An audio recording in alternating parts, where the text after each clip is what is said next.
The cost of living crisis is intensifying in the UK as inflation levels touch a 4-decade high.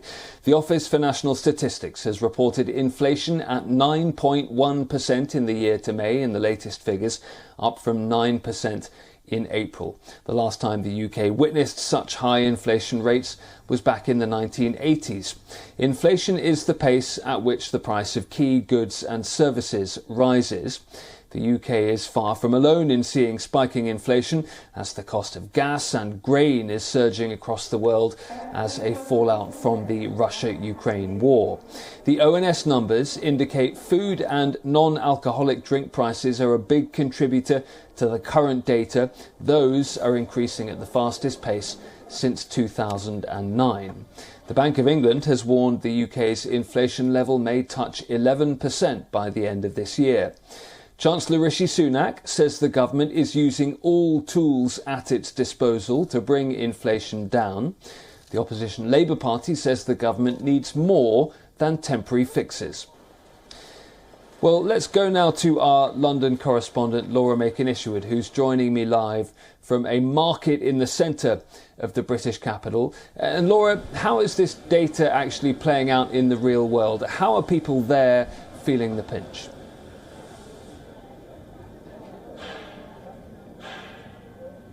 Well, yes, this is a very busy market area of London. It's a place people come out every day to get their lunches from these stalls that line the sides of this road called Leather Lane.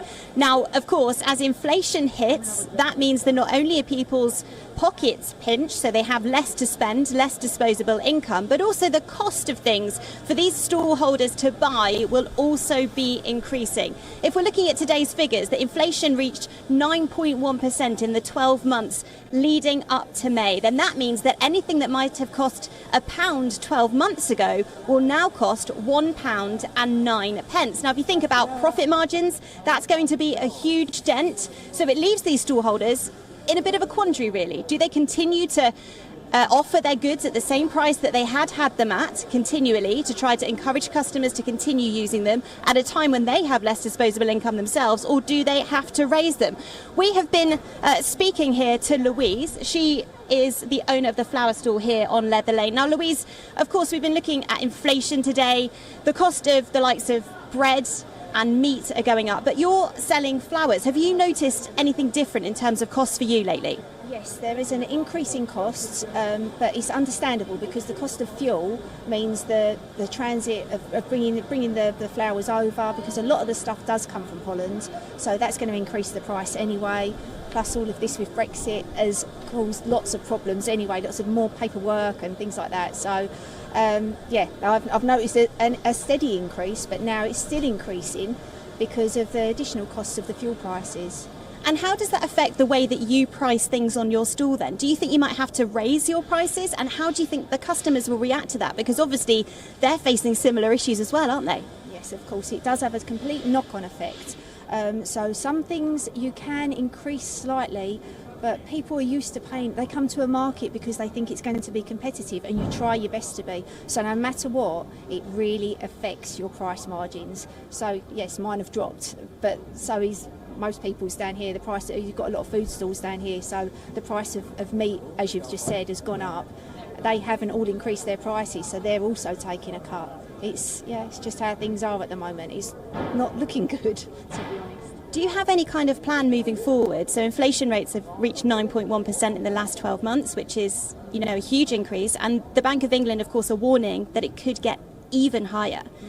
What does the future look like for you? I honestly don't know. I really don't know.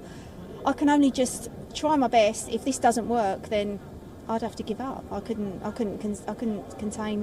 continue working, because it isn't just those costs. You have your driving in costs, so your ULEZ charges, your congestion charges. It's such a lot, as well as fuel. You just got to really hope that the customers continue to come and work in the centre of town and can continue to spend what money they do have that's disposable with you. That's all I can hope for, really. It'd be great if everyone went back to a 5-day working week and not 3.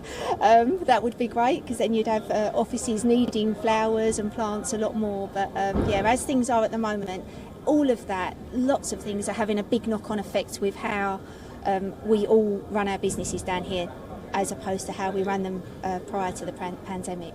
Well, Louise, thank you so much. Thanks for your time. No worries. So clearly it's an issue that's affecting all of these traders here on Leather Lane, not just Louise with her flowers, of course, but everybody selling food and drink here. And they are having to look at how they're working their models, how they're looking at pricing their goods. And it does seem like they're going to have to continue to make adaptations in the coming months.